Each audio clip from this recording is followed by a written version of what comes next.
Morality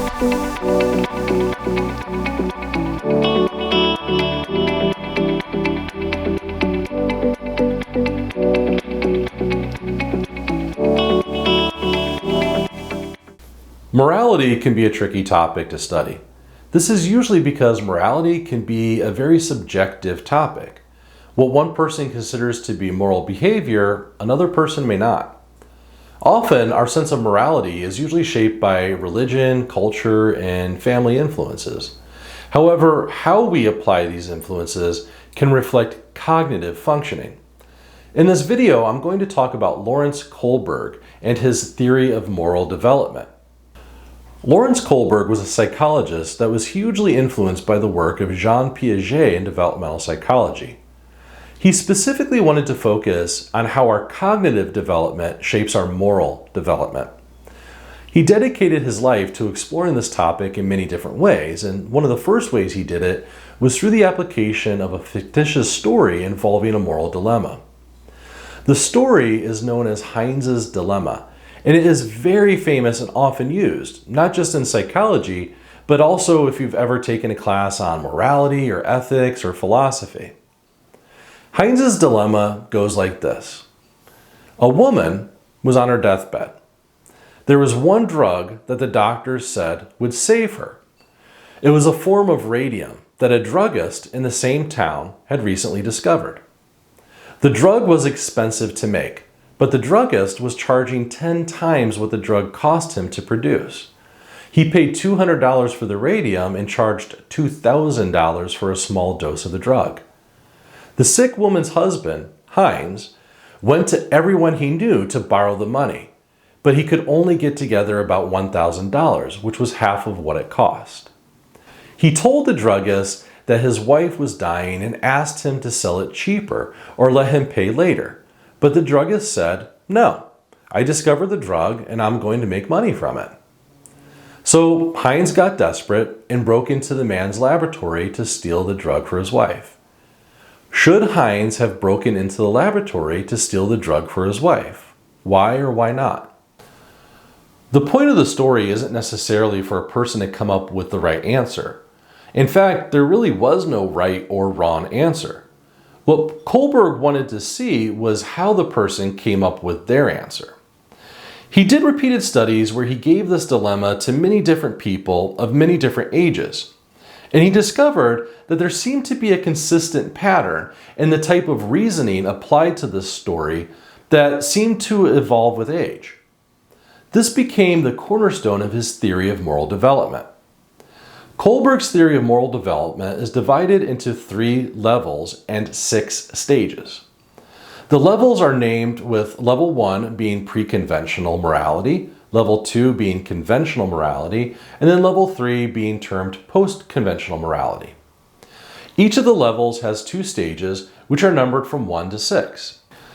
As I explain each of these levels and stages, I'll refer to Heinz's Dilemma and give examples from that story of how a person in that specific stage of moral development may reason through the problem. So let's start with pre-conventional morality. A person in pre-conventional morality usually applies a very limited, if any, amount of reasoning behind whether their actions are moral or not. Typically, they view moral behavior as being what's best for them. A person in stage 1 of pre-conventional morality is more focused on just blind obedience. This usually applies to very young children. They do something because they're told that is what they should do. They don't do something because they know they'll get punished if they do it. So when given this dilemma, a young child that's in stage 1 may say something like it was wrong for Heinz to steal the medicine because stealing is bad because mom says that stealing is bad and you shouldn't do it. A person in stage 2 of pre-conventional morality is more focused on what's in it for them. So they judge an action to be moral and appropriate if it's beneficial to them. So you can think of stage 2 as being more self-interest, and stage 1 as being more about blind obedience. A young child in stage 2 morality may say something like, it's okay for Heinz to steal the medicine because he's going to be happier if his wife lives, Or they may say it's bad for Heinz to steal the medicine because if he got arrested and went to prison, he'd be very unhappy in prison. Again, the focus isn't on what's necessarily right or wrong, it's what's best for the person. As we get into late childhood and early adolescence, we start to move into conventional morality. The focus of conventional morality overall is to change from just the blind obedience and self-interest that's present in pre-conventional morality towards more of what other people think is correct behavior. So as we get into conventional morality, social influences start to become more obvious. In the early part of conventional morality, we have stage 3, which is focused much more on conformity and peer pressure. A person may do something that is detrimental to them because they may be pressured into doing that from other people. When I think of stage 3 of conventional morality, it reminds me of something that happened when I was in middle school. I remember another student walking up to the principal in the hallway, reaching over and pulling the fire alarm right in front of the principal. I remember thinking at the moment that this kid must have been foolish or dumb. And I remember wondering why he was doing it. And I mean, after all, he was going to get caught. He was doing this right in front of the principal. And he was looking at him and laughing the whole time. Obviously, this kid was going to get punished for what he was doing. But I remember looking over and seeing this kid's friends down the hall, and his friends were laughing, clapping. They were cheering him on. This is a great example of stage 3 conventional morality. This kid didn't do what he did because it was in his own best interest. In fact, it was the opposite.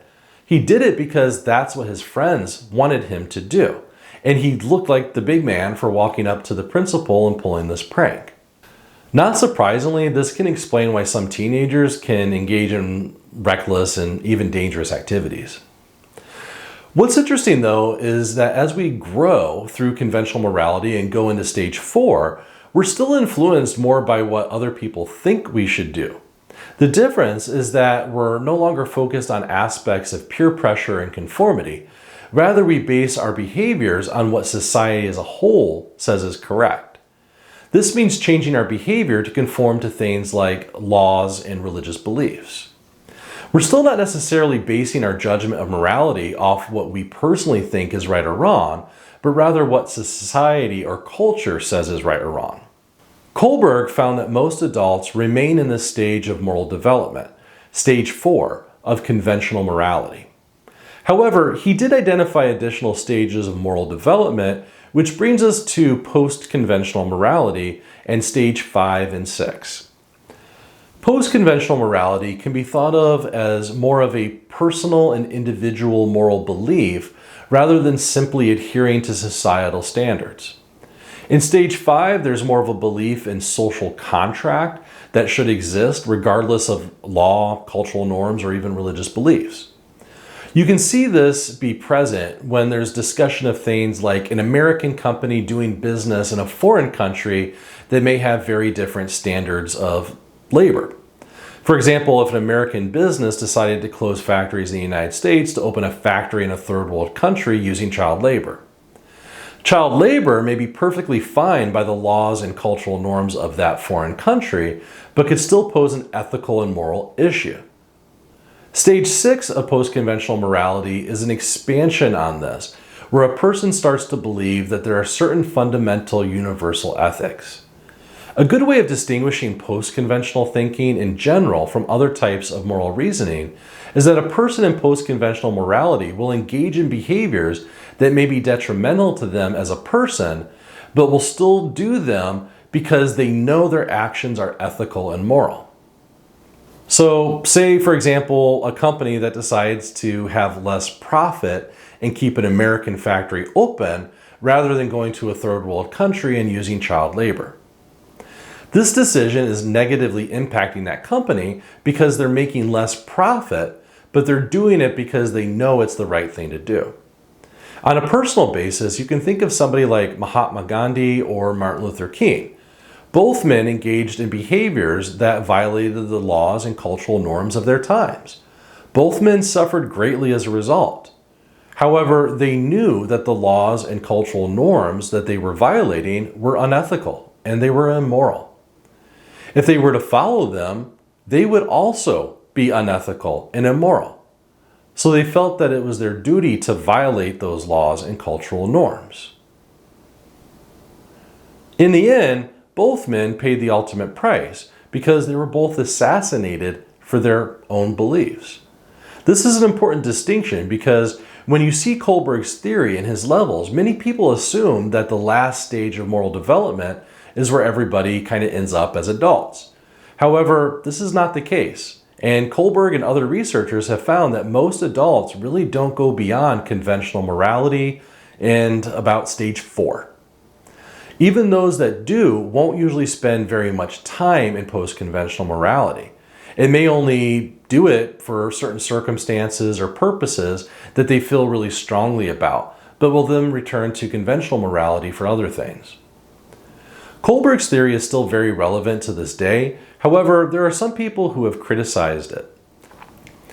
One of the biggest criticisms of Kohlberg's theory is that it is more focused on Western ideas of reasoning and puts too much of a focus on independence versus working with other people in order to resolve conflict. Specifically, the fact that Kohlberg held up this idea of post-conventional morality as being sort of like the ideal, even though it may make the person that has that reasoning be more isolated from the group and then less likely to influence the group's decision. This view was specifically put forward by certain psychologists that felt that Kohlberg's theory focused on personal independence in moral reasoning rather than on collaboration to resolve moral conflicts. Many people felt that this view was more common in men and in Western cultures than it was with women and Eastern cultures, where building a consensus is generally more highly valued. Tell me what you think about this topic in the comment section below. I'd love to hear what you all think. Thanks for watching, everybody.